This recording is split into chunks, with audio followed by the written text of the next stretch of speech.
I looked at her and I said, I have to go to the hospital. I need to go to the hospital.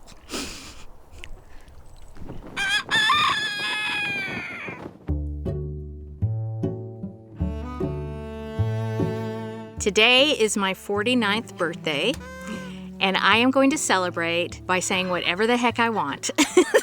Okay, Bubba, I'm going to put you down. You're a good boy. You're a good boy. Hello, friends. Welcome to Chickenlandia. My name is Dahlia. I'm a backyard chicken educator, also known as the president of Chickenlandia. Raising chickens has been the best way for me to find peace and joy in my life, and I want to help you find that too. 49, almost half a century old.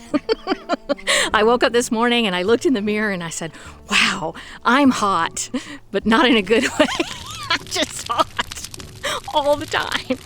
So for a very long time, Chickenlandia was a one-woman show. Now, for reasons I'm about to tell you, I have a whole team that helps with Chickenlandia. I've got the Chickenlandia Presidential Advisor, which if you have been on the live recording of my podcast, then you've probably seen her, you've probably met her. She's also a co-instructor on my online course. I've got Julie, who is like, I don't know, I guess she's like, I would say she's like the grounds manager of Chickenlandia. She helps me with the coop, she helps me with stuff outside, because I can't do it all by myself.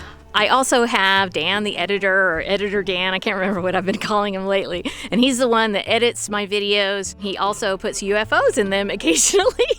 If you've noticed, I love that he does that. And I have a creative consultant, his name is Lennon. He's great. Who else? I have a finance person who is my dear friend, actually, and I've got editors that work on my podcast, too. But the person that has been with me the longest is my dear friend and Chickenlandia's graphic designer, among many other hats that she wears for Chickenlandia, and her name is Rowan.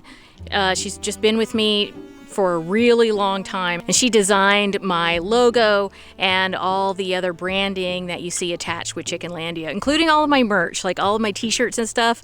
She designed all that. My whole team is really amazing, and they're really supportive, and they've seen me go through lots of ups and downs over the years. I think it was in early 2018, I had just a couple people on my team. I had Rowan, I had my finance person, and I was starting to work on my book, Let's All Keep Chickens. At the time, that wasn't what it was called. It was just at its very beginning stages, and I was working on it with Rowan, and we were supposed to have a meeting on that day at the Whole Foods, and this is a day that I will never forget. Often in the beginning stages, especially when I would talk about my book and I would work on my book, I would get a lot of anxiety about it. And on top of that, I was just at the beginning stages of my YouTube channel. And if you know anything about how YouTube works, it's really a grind. It's a lot of work. And if you're gonna make it, you have to be consistent and you have to maintain a level of work ethic that can get very difficult. But anyway, I was just going through the checkout line in Whole Foods. Rowan wasn't there yet. And I'll never forget, I was putting my credit card into the machine and I coughed, and then all of a sudden, I just started to panic. Now, I had had episodes like this before where I would get panicked, I would, feel a lot of anxiety, but usually I could calm myself down, and there was something really different about this episode that I was having. Usually this anxiety and everything happened when I was talking about my book, so I was like, okay, I'm just having a moment because I'm working on my book and this concept is becoming a reality and it's scaring me because that is kind of scary to me. But anyway, I just after I left the checkout line, I could not calm myself down. My heart was beating out of my chest. I was trying to just kind of walk and look at things and kind of get out of my head, and I couldn't do it. And then Rowan showed up, and when she showed up, I told her, I was like, I'm really struggling right now and I don't know what's happening. And so she took me outside and we walked around outside in the parking lot. We walked around and she was like, this could help if we're walking around outside. And I was like, Rowan, it's not helping. I'm really panicking and I really don't feel good. And I just need to go pick up my son from school. So we didn't have our meeting that day and I left to go pick up my son from school. And then this happened. So I was in the parking lot, still just really having this panic feeling. And I was I was trying to like go in I was preparing myself to go in and just pick up my kid from school. And I was like, I can't do it. I can't do this. I don't know what's wrong. Something's really wrong. And I really need help. And it took me a while to get to that point where I was like, I need help. I need to tell somebody that I need help. So I walked into the school and I walked into the office, and the head administrator was there and the admin assistant was there. And the head administrator, bless her heart, okay? She took one look at me and she said, "What's wrong?" And I looked at her and I said, "I have to go to the hospital. I need to go to the hospital."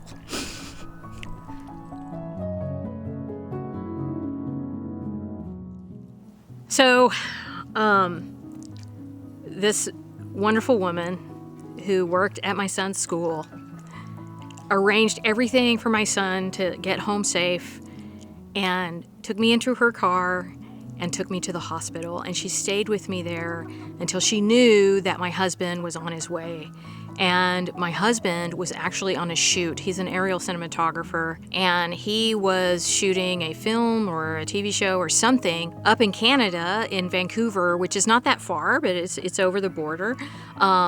And he got a message from me, and I was like, "Hey, I'm in the hospital. I'm at the hospital." And he literally just told the helicopter to landed, and just walked off the shoot, which is and everybody was like, "What?" And he was like, "I'm sorry, my wife's in the hospital."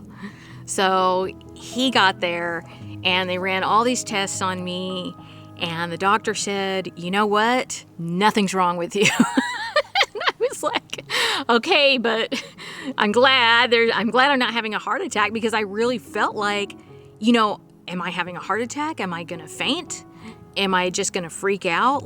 What is happening to me? But he had no answers. He was like, "Well, maybe you have the flu and you just don't know it," or maybe, and he was really nice. I don't want to talk bad about him, but he didn't know what was going on. What was obviously happening is that I had a panic attack, and I had never had anything so severe. I had had mini ones. Like I said, it was always associated with when I was working on my book, but never anything where I was like, I need to go to the hospital. That's never happened to me. So I am really good at hiding this kind of stuff.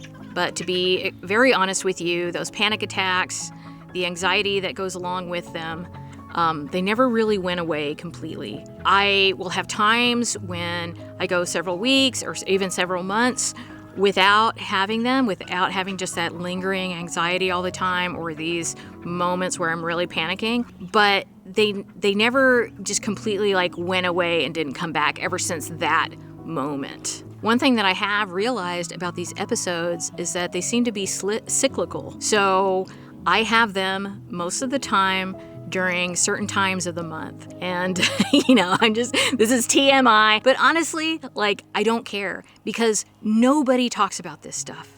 Nobody does. Nobody told me before I became, I think I was turning 46 or what. I can't do math right now. I can only do chicken math. So I don't know how old I was, but I was certainly getting to that age where there's going to be a lot of hormonal fluctuation, and nobody talked to me about it. And I felt and I continue to feel like a kid that is going into puberty with no knowledge of what's happening to her body. And it's why don't we talk about Henopause? The way that I figured out that it probably had to do with these hormonal fluctuations that I've been having is that one day I was talking to Rowan, and we were talking over Zoom, and I was like, I don't know what's going on. I can't get rid of these feelings. I keep having these panic attacks. I keep having this anxiety, and it just seems to go up and down. And I kind of think it has to do with my hormones. And she was like, "You know what? I bet it does." And she said, "Dahlia, nobody talks about this, but going into the stage of life that you're going into, you are going to feel like you are absolutely going crazy. And I said, really? And she said, yes, you're gonna feel like you're crazy. I had so much relief just hearing that. Maybe this is just part of life. Maybe this is just the stage that I'm in. I know that panic attacks aren't always connected with hormonal fluctuations that have to do with menopause or getting towards menopause, but I think it can be a big part of it for some women, and we just don't talk about it. We just don't. And when I was sitting thinking about, okay, what is my video gonna be about? I was like, you know what? I'm sick of nobody talking about this. I know I have a chicken channel, but I am going to talk about it because I don't want you out there to feel alone if this is happening to you for whatever reason, whether it's hormonal or if it's just something hereditary or whatever reason. I don't want you to feel like you're alone. So here I am, middle-aged with chickens. And I gotta tell you that my chickens are my saving grace. Every day I come out and being among them is like a daily meditation for me. And I really encourage anybody that if you have an opportunity to connect with nature, even if it's not with chickens, like if you have some of these issues, it's so important to take some time to just connect with nature, reconnect from where you came from, disconnect from the things that make you feel disconnected from the world, from humanity, from the earth, from nature. And I think that will be a very important part of just getting you through these difficult times, because it certainly has helped me so much. So I guess I want to know, what about you? Are you going through Henopause? Are you getting close to Henopause? Because it starts to get weird. Once you get close to it, it starts to get weird. Maybe if you're a man, you're going through some changes too, and you're feeling alone. I want to know how you feel in the comments. Let me know. And remember, there is peace out there. There's always peace out there. It's just that we have to find it, okay? And I find mine in the chicken yard, and I hope you can find yours wherever you are. But my main hope for you is that you will always know that you are welcome in Chickenlandia. Bye.